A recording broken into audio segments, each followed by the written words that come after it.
Halo,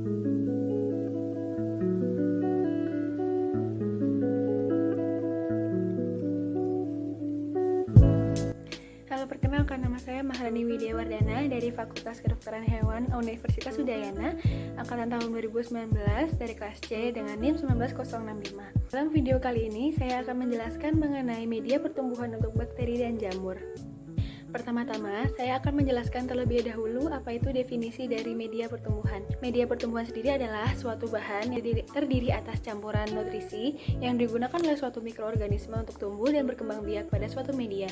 Komposisinya sendiri itu bisa dimanipulasi sesuai dengan isolasi atau identifikasi serta tujuan awal dari pembuatan medianya. Fungsi media ini yang pertama itu adalah untuk menumbuhkan, memperbanyak, mengisolasi, dan juga mengidentifikasi.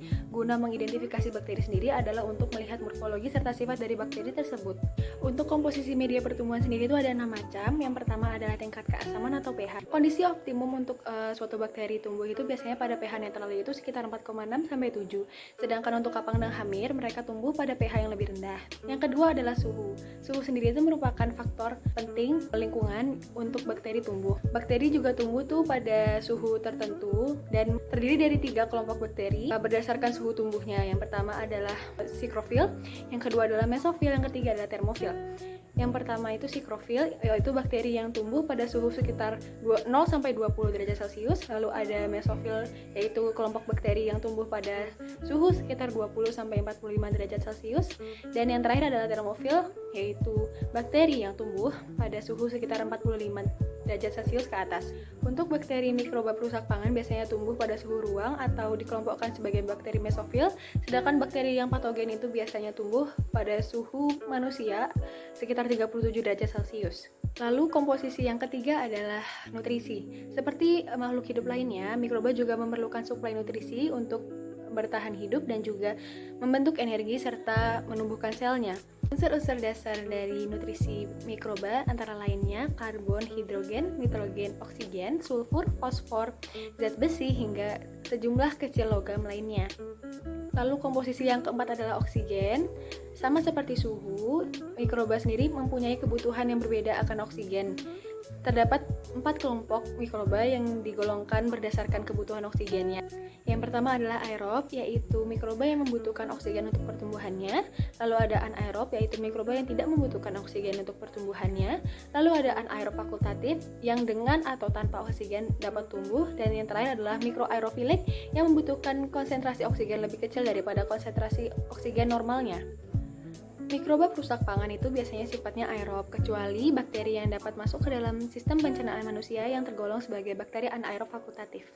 Lalu yang kelima adalah tekanan osmosis. Nah, tekanan osmose ini juga sangat penting dalam pertumbuhan bakteri. Jika tekanan osmose di lingkungan itu lebih besar atau hipertonis, maka sel akan mengalami plasmolisis. Dan sebaliknya, jika tekanan osmosenya itu hipotonis, maka sel akan mengalami pembengkakan yang akhirnya akan menghancurkan sel tersebut. Sel bakteri ini walaupun bisa beradaptasi, namun perbedaan tekanan osmosenya itu tidak bisa terlalu besar. Lalu komposisi yang terakhir atau yang keenam adalah sterilitas. Jadi media yang ditanam itu haruslah steril dari mikroba lain selain dari bakteri yang akan ditanam. Lalu terdapat juga macam-macam media. Yang pertama, media berdasarkan bentuknya. Di sini terbagi menjadi 3, yaitu media padat, media semi padat atau semi cair, dan juga media cair. Yang pertama ada media padat. Media padat sendiri juga berdasarkan bentuknya dibagi menjadi 3, yaitu media lempeng, media tegak, dan juga media miring. Media tegak itu sendiri adalah media yang berupa tabung reaksi yang ditegakkan sebagai wadahnya. Lalu ada media miring yang menggunakan tabung reaksi yang dimiringkan, sedangkan media lempeng itu dia menggunakan plate.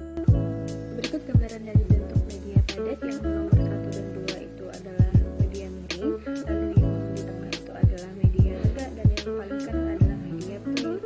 Nah, media padat sendiri ini adalah media yang diberikan zat pemadat kurang lebih 15% sehingga media tersebut dapat padat. Media ini biasanya digunakan sebagai media pertumbuhan kapang atau untuk pertumbuhan koloni, dan jumlah tepung agar yang ditambahkan sendiri itu biasanya bergantung pada bakteri apa yang ditanamkan. Lalu yang kedua adalah media semi padat atau semi cair. Jadi media ini adalah media yang ditambahkan zat pemadat kurang dari yang seharusnya, yaitu sekitar 0,3% hingga 0,4%. Jadi medianya ini kenyal, tidak padat, namun juga tidak terlalu cair. Biasanya media ini digunakan untuk penanaman bakteri yang memerlukan air atau untuk bakteri yang anaerob atau juga untuk melihat pergerakan dari bakteri. Lalu yang ketiga adalah media cair. Nah, media cair ini berbeda dengan media yang sebelumnya ditambahkan zat pemadat. Media cair ini sama sekali tidak diberikan zat pemadat. Biasanya digunakan untuk pertumbuhan bakteri mikroalga. Lalu untuk berdasarkan komposisi atau susunannya, media terbagi menjadi 3, yaitu media alami atau non-sintetis, media semi-sintetis, dan juga media sintetis. Yang pertama adalah media non-sintetis atau alami, yang mana media yang didapat dari bahan-bahan alami yang komposisinya biasanya tidak diketahui dengan pasti dan juga langsung diekstrak dari bahan-bahan dasarnya seperti kentang, tepung, daging, telur, sayur, ikan, dan sebagainya. Contoh dari medianya yaitu tomato juice, agar. Lalu yang kedua adalah media semi-sintetis. Media ini disusun dari bahan alami dan juga sintetis. Contohnya kaldu nutrisi disusun dari pepton 10 gram, ekstrak daging 10 gram, NaCl 5 gram, dan juga Aquades 1000 ml. Lalu yang terakhir adalah media sintetis, yaitu media yang disusun dari senyawa kimia yang diketahui jenis serta takarannya secara pasti. Contohnya McConkey agar. Lalu yang terakhir adalah media yang dibedakan berdasarkan fungsinya. Terdapat 6 macam. Yang pertama adalah media umum. Media umum ini adalah media yang diberikan bahan-bahan untuk menstimulasi pertumbuhan mikroba secara umum. Contohnya adalah nutrien agar dan juga blot agar. Lalu yang kedua adalah media diferensial, yaitu media yang diberikan bahan untuk membedakan satu mikroba dengan mikroba yang lain. Lalu mikroba yang tumbuh ini akan memiliki ciri khusus sehingga bisa dibedakan. Contohnya adalah media TSIA atau triple sugar ion agar, atau media SIM atau sulfite indole motility. Lalu yang ketiga adalah media selektif. Media selektif ini adalah media yang memungkinkan satu mikroba tumbuh dengan pesat, sedangkan mikroba yang lainnya pertumbuhannya terhambat. Contohnya adalah McConkey agar. Ini adalah gambar dari McConkey agar. McConkey agar ini adalah suatu media ditambahkan garam empedu atau bile salt, sehingga mikroba yang tidak tumbuh dalam saluran pencernaan akan terhambat, sedangkan bakteri seperti E. coli atau Salmonella typhosa yang tumbuh pada saluran pencernaan akan tumbuh dengan pesat. Namun, media McConkey agar ini juga dapat sebagai media diferensial, sehingga media ini disebut media selektif diferensial. Lalu yang keempat adalah media diperkaya atau enrichment. Media ini adalah media yang dirancang untuk mendukung pertumbuhan dan juga ditambahkan bahan-bahan tertentu yang menstimulasi pertumbuhan mikroba tertentu. Contohnya adalah coklat media dan yeast ekstrak potassium nitrat agar.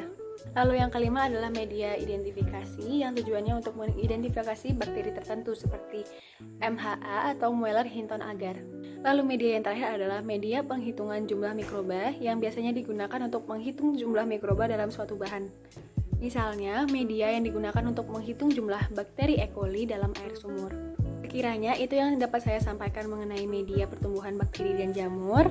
Saya mohon maaf apabila terdapat kekurangan dalam materi dan juga penjelasan. Terima kasih telah menonton video ini. Sampai jumpa.